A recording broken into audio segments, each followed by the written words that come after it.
Today, I will be designing a Lumber Tycoon 2 update. This will include a new holiday event and a new biome. So without further ado, let's get into it. To begin with our update, I'm making a new biome, which I plan to be a desert biome. I didn't spend a whole lot of time on it because it's literally just sand and then rocks. I decided to put it next to somewhere that would be tropical and warm. So I went with the safari. As you can see here, I'm just shaping out the land and terrain, getting the rocks and placing them around the sides. I didn't want this to be entirely open out to the ocean because I didn't feel like that'd be realistic, but obviously I left some accessibility of the ocean to it. I also really wanted this to be connected to the safari, obviously.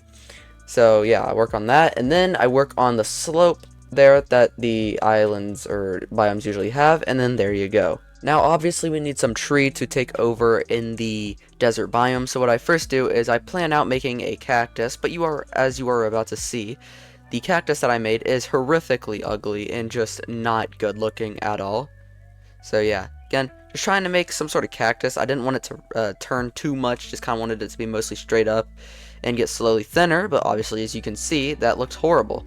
So I immediately scratch that and then go for a dead plant look. So this tree I will call the dehydrated tree, because dehydrated, it's in a forest. I thought it was a creative name other than just dead tree, because I feel like that'd be a horrible name. So yeah, this tree's gonna have no leaves, kind of like a spook tree or sinister tree, whatever. That's not gonna have any leaves, and it's just gonna be a really dehydrated, dead looking tree to inhabit the desert, because I feel like a cactus would just be the simple option and a little boring. So there's the first one, and then I am going to make the smaller versions. I made two smaller versions. The one that's about mid-age, and then the one that is just barely grown at all. Now, taking a look at this desert and thinking of the holiday that I want to make, which is what I'm working on now, I decided that we should have a 4th of July patriotic holiday. So what I'm doing is I'm taking the rundown building of Bob's shack and turning it into a really nice looking shed that you'd find in the Wild West, because what's more American than that? So I'm working on a kind of destroyed building. I didn't want it to exactly look like Bob's shack because I feel like that'd be lazy. So I'm customizing it, making it look damaged, run down, looks like it's been abandoned. And I put a hole in the roof, you know, just making it look unique of all the buildings in Lumber Tycoon 2, despite literally being a copy of Bob's shack. I mean, it's kind of not really a exact copy, obviously, as you can tell, judging by the hole in the roof. Anyways, I'm just now real quickly grabbing someone or a avatar to put in the shop, which I end up just making my own avatar because I'm too lazy to go out and buy Robux to make a custom avatar and do all that. So anyways, there's the shop, and it will be one of the main shops for our little patriotic event, as I'm just finishing up the colors here. Anyways, now we just need something to be in the shelves. Okay, but in all seriousness, we're actually going to make an axe to go into the store for the holiday event. So what I'm going to do here is I'm going to make it kind of look like the American flag, as in it's going to have red and white stripes, which is what I'm working on now. I'm working on the hardness of the stripe to make it look decent, obviously. I keep going back and forth on how I do the design because I don't like it a lot.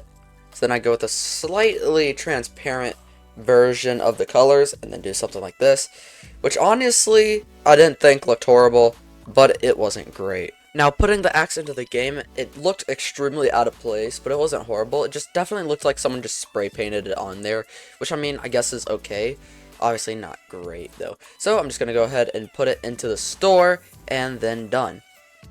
Oh, and real quick, I just put a little hat on top of the building that will show up when it is time for the event, kind of like how WoodRS has with the skull during the Halloween event.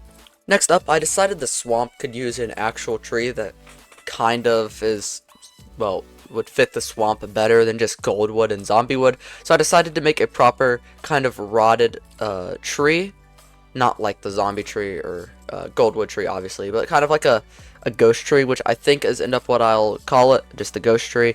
I think the statistics for it will probably be similar to that of the goldwood tree, just sell for about what the yellowwood does. But yeah, this is kind of a droopier tree, I guess. I don't know what the word is, but yeah, it kind of hangs over, and here I am making the smaller versions for it, just shrinking the tree down. And I also made the spawn the spawn like chances to be pretty low, so like there can only be like 3 at once in a server, which I guess would be kind of unique about this tree. So kind of like the spook tree on like Halloween, only 3 can spawn in a server at once. But anyways, there you go. This next one I'm going to do, Apton actually suggested, and since it's a little too complicated for my little tiny brain to handle, I'm just going to make a button that'll explode Electrotech when he gets in, despite Electrotech asking for me not to do that.